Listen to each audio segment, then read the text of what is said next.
Hey everyone, welcome back. In our previous video, we installed Git and went over some of the basics.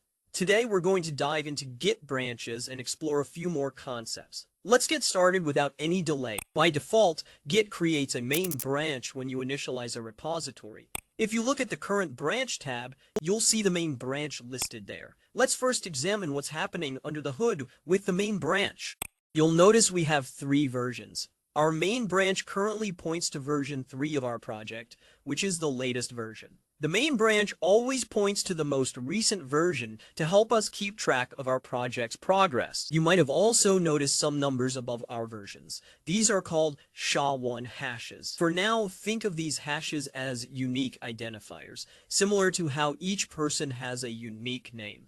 Each SHA-1 hash corresponds to a different version of our project. Now, you may wonder, if SHA-1 hashes are like human names, could two different versions have the same SHA-1 hash? The likelihood of this happening is extremely low, almost negligible for all practical purposes. So while it's not impossible, it's so rare that we generally don't worry about it. Now, to keep track of our project, such as where we are in our project, Git uses something called head. Currently, head is pointing to the main branch. In our previous video, we moved from version 3 to version 2. What happened behind the scenes is that our head shifted from pointing directly to the main branch to pointing to the SHA-1 hash of version 2. In Git Desktop, you'll see that instead of main, it now shows the SHA-1 hash of version 2. Now in Git, we have something called the detached head state. This happens when the head, which usually points to the current branch, points directly to a commit's SHA-1 hash instead of a branch name. Now, why is this important? Well, it's generally recommended not to commit changes while in this detached head state. The reason is that these changes can easily get lost. Let me explain this with an example. Imagine we're working on our project, and we check out to version 2 of our project, which puts us in a detached head state because we're directly on a commit rather than a branch. In this state, we create a script to enhance the player abilities and commit these changes. However, since we are in a detached head state, this commit isn't attached to any branch. After committing in the detached head state, we switch back to the main branch. At this point, the player ability changes are not in the main branch. Moreover, if we try to go back to version 2, we won't find the player ability enhancements there either. This is because those changes were made in a detached head state and weren't attached to any branch. Now let's explore how branches can come to our rescue in this situation. But before we dive deeper, here's a hands-on challenge for you. Pause this video right now and try making some changes in a detached head state. This will give you a first-hand experience of the issue we're discussing. Once you've done that, come back and resume the video. See you in a bit. So I hope you have successfully completed the challenge. If not, please go back and watch part 1 again and then return to the challenge. Now we had explored main branch and learned about some of the basic concepts about branches. Now it's time to explore branches in Git. Before we dive in, let's first discuss why we need branches in Git. Well, branches can be incredibly helpful in many ways. For example, they allow multiple people to work on different tasks simultaneously, like one is working on player ability and other is working on player movement and so on. Or it also let you try new ideas without affecting the main project. Now, let's say we want to create a player ability system from version 2 of our project. However, because we experimented in a detached head state, we cannot do that directly. Therefore, we will create a branch from version 2 and then create the player ability system. After that, we'll commit those changes, and so let's begin by opening Git Desktop. Once you have it open, follow these steps. Go to the History tab and find version 2 commit, then right-click on the commit. A menu of options will appear. From those options, select Create Branch from this commit. Then you will be prompted to name your new branch. For now, let's name it B2 and click on OK, and this will create a new branch as you can see. And in Current Branch tab, it's B2, and when you click on Current Branch tab, you will see two branches, the main branch and B2 branch. Now let's create player ability script in branch B2, so open our repository and create one file and name it player ability and commit changes.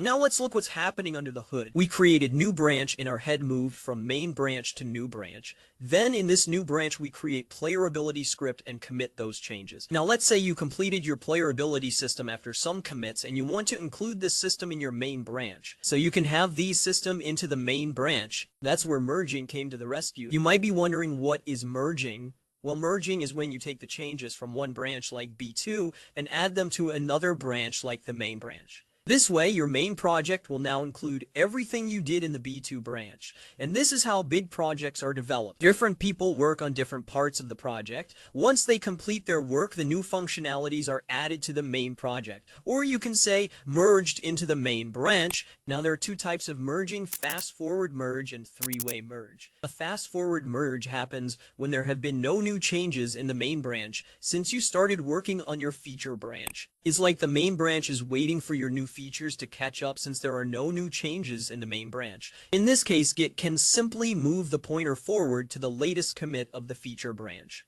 This is why we call this merging a fast-forward merge. Unlike the fast-forward merge, a three-way merge comes into play when the main branch has new commits after you've created a feature branch. You can see both have new commits after they split. Now, to merge these branches, Git looks at 3 points: the latest commit on the main branch, the latest commit on the feature branch, and their last common ancestor, which is the point where they last agreed. And then Git tries to combine these changes into a new merge commit. This is how Git integrates the work from both the branches. Now, in a three-way merge, conflicts may appear if the same file is edited in both the main branch and the feature branch. For example, if we edited file2 in both branches, so before merging, Git will stop the process and ask us to resolve the conflict by choosing which changes to keep, whether from the main branch or the feature branch. Don't worry if it seems complicated, trust me, it's not. Now, before we implement this, I have a question for you. Can you tell me what type of merging will appear in our project? Well, it's a three-way merge because we have commits in our main branch and also in the feature branch. Now, to make things more interesting, let's add a conflict so that we can learn how to resolve it. In our B2 branch, change the player movement script.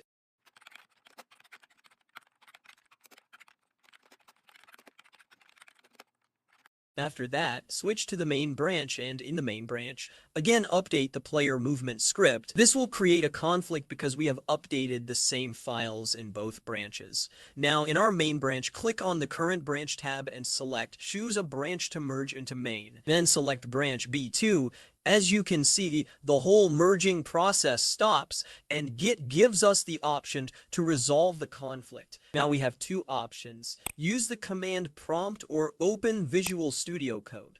The Visual Studio Code option will only appear if you have Visual Studio Code installed on your system. If you don't have it, just go to Google and download it. Alright, so now click on Open with Visual Studio Code. Now in Visual Studio Code, you can see we have 4 options. Accept current change, which is the changes we made in our main branch.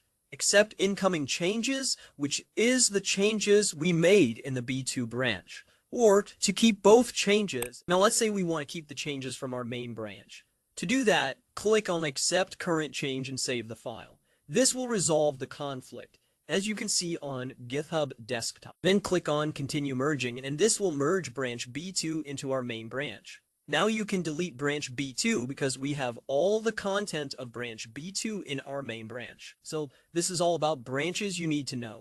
Now, to use Git in game engines, the process is the same. Just we have to select one extra option before initializing our repository, which is .git ignore. When we create a project in game engines, there are many files in a project repository that do not require version control. For example, in Unity, we only need to keep track of the assets, project, and packages folders, but we have many other folders and files in the repository. So if we include .git ignore, only the required files will be added to the Git repository. In GitHub Desktop, we have many Git ignore options like Unreal, Unity, and many more. Now, if you want to push your project to the cloud so that it will remain forever, like when your system gets corrupted, open GitHub Desktop and just click on Push Repository, then give the name of your repository and write some description if you want, and click on Push Repository. This will create a new repository on GitHub, as you can see in your GitHub Desktop. So that's it for today's video. Don't forget to subscribe, and I will see you in the next video.